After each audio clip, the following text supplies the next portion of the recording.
I be moving. Whipping the foreign, I'm cruising. The money I'm speaking is fluent. All of my business booming. Stacking my cash in abundance. All of my family funded. Finally got what I wanted. Life is amazing, I love it. Everyone know that I run it. Yeah, look at me now, I came up. I've been thinking back then when I almost gave up on the game cause I never got in my way. Yo les postos, c'est Sacha, bienvenue dans cette nouvelle vidéo Mercato. Je vous rappelle que vous avez toujours moins 5% avec le code promo Sacha10 sur le site officiel Champions 11. Voilà, les nouveaux maillots vont bientôt sortir de la saison prochaine. Il y a les maillots de cette année qui sont encore disponibles, ainsi que des maillots NBA, des maillots rétro de légende du Paris Saint-Germain, Manchester United, Real Madrid, FC Barcelone, des maillots NBA, des nouveaux accessoires, des casquettes, des écharpes, ainsi que plein d'autres choses. Faites-vous plaisir, moins 5% avec le code promo Sacha10. Et on commence avec Timo Werner. Liverpool veut Timo Werner à moitié prix, fortement courtisé par les Reds de Liverpool. Timo Werner est encore loin d'avoir rallié les bords de la Mersey. Attaquant vedette du Red Bull Leipzig, Timo Werner, 24 ans, n'en finit plus d'empiler les buts sous le maillot de l'actuel 3e du classement de Bundesliga. Avec 24 buts inscrits en 28 apparitions en championnat, l'international allemand, qui est l'actuel deuxième meilleur buteur du championnat, signe d'ailleurs sa saison la plus prolifique avec son club, portant provisoirement son total à 74 buts marqués en 121 rencontres de Bundesliga depuis 2016. Lié au Red Bull jusqu'en 2023, Werner semble toutefois arriver à un tournant de sa carrière. Après bientôt 4 ans passés dans l'Est de l'Allemagne, le natif de Stuttgart envisage sérieusement de changer d'air. De leur côté, ses dirigeants s'en frotteraient les mains. Acheter 10 millions d'euros, le joueur dispose d'une clause libératoire de 60, un montant synonyme de jolie plus-value et plutôt abordable pour les prestigieux courtisans du buteur dont Liverpool. Liverpool met la pression. De l'autre côté du Rhin, l'association Werner-Klopp fait saliver bon nombre d'observateurs, estiment que le coach des Reds peut faire passer un cap aux joueurs, sauf que la crise actuelle est passée par là. L'intérêt du club de la Mersey reste intact, mais la presse anglaise faisait déjà savoir que l'impact de cette pandémie sur les finances du champion d'Europe en titre rendait très difficile le paiement de ces 60 millions d'euros.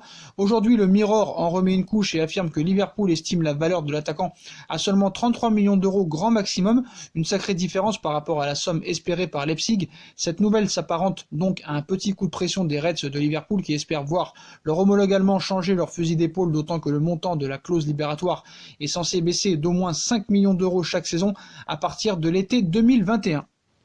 D'ailleurs, Liverpool serait passé à l'attaque pour Kalidou Koulibaly, courtisé par le Paris Saint-Germain, Manchester United et Liverpool. Kalidou Koulibaly a vu Jürgen Klopp passer à l'action. Quand il est question de recrutement, Jürgen Klopp n'est pas du genre à être passif. L'entraîneur de Liverpool n'hésite pas à mouiller le maillot, comme pour convaincre ses cibles à le rejoindre. Klopp a notamment déjà échangé à plusieurs reprises avec Kylian Mbappé, avec qui un lien de sympathie s'est tissé avec le temps. Récemment, le technicien allemand, comme on vous l'a dit, s'est entretenu avec Timo Werner.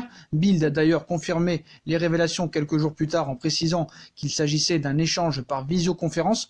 Et Jürgen Klopp ne s'est pas arrêté en si bon chemin puisqu'il a également, d'après les sources, pris contact avec Koulibaly. Opération séduction pour Koulibaly. Longtemps cible prioritaire du Paris Saint-Germain, Kalidou Koulibaly s'est éloigné des radars parisiens depuis que Leonardo a fait demi-tour pour envisager la prolongation de Thiago Silva.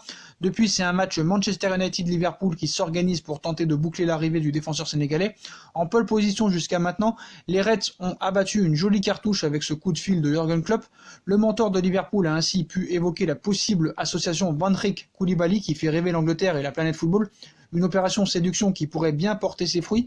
Depuis le départ, Kalidou Koulibaly a une nette préférence pour l'Angleterre et la perspective de disputer la Ligue des Champions le séduit au plus haut point. Le Rock du Napoli a déjà reçu une proposition contractuelle de Newcastle dans la perspective du rachat par le fonds saoudien. Un salaire de 12 millions d'euros par saison pour le convaincre, mais Koulibaly privilégiera un club qui dispute la Ligue des Champions en plus de l'offre financière qui pourrait lui être faite. Du côté du Napoli, on se prépare à vendre Koulibaly cet été et la barre des 100 millions d'euros n'est plus d'actualité. Comme vous le savez, cette crise a rabattu les cartes et le dossier pourrait se terminer autour des 70 voire 75 millions d'euros. Hier, le journal Abola a lâché une petite bombe en annonçant que le Paris Saint-Germain et le FC Porto avaient quasiment conclu le transfert du latéral brésilien Alex Telles, une opération dont le montant aurait été fixé à 25 millions d'euros. Cependant, dans des propos relayés par O Jogo, le président portista Pinto da Costa s'est montré moins optimiste, où il cite « Vous devez poser la question à Abola, c'est eux qui savent, moi je ne sais rien », a-t-il déclaré. Donc apparemment, si on en croit les déclarations du président du FC Porto, il n'y aurait pas d'accord officiel entre Porto et le Paris Saint-Germain. Après, fait-il jouer la montre et essaie-t-il de jouer un peu le jeu des journalistes? Voilà, mais en tout cas, il y a bien un accord entre Alex Telles et le Paris Saint-Germain. Les négociations sont très bien engagé depuis maintenant un certain temps et Alex Telles devrait bien poser ses valises à Paris. Et on passe à l'information principale. Leonardo aurait une nouvelle piste au milieu de terrain. Joao Santos, agent de Jorginho, a révélé avoir été contacté par 2 gros clubs récemment. Ce mercato estival pourrait déclencher un véritable jeu des chaises musicales au milieu de terrain. Leonardo cherche en effet un renfort dans ce secteur et travaillerait déjà sur plusieurs pistes. À en croire Nicolo Sciella, le directeur sportif du Paris Saint-Germain serait notamment intéressé par Jorginho, sous contrat avec Chelsea jusqu'en 2023. Le joueur de 28 ans est pourtant annoncé dans le viseur de la Juventus par la presse italienne avec son ancien coach Maurizio Sarri, qui voudrait le retrouver à Turin. 2 top clubs européens m'ont contacté. Interrogé par la web radio Tacca la Marca, l'agent de Jorginho a avoué avoir été contacté par 2 gros clubs récemment, mais aucun club italien. Il cite: Jorginho a encore 3 ans de contrat et il est heureux à Chelsea, mais si une offre importante arrive, il pourrait partir, a déclaré Joao Santos.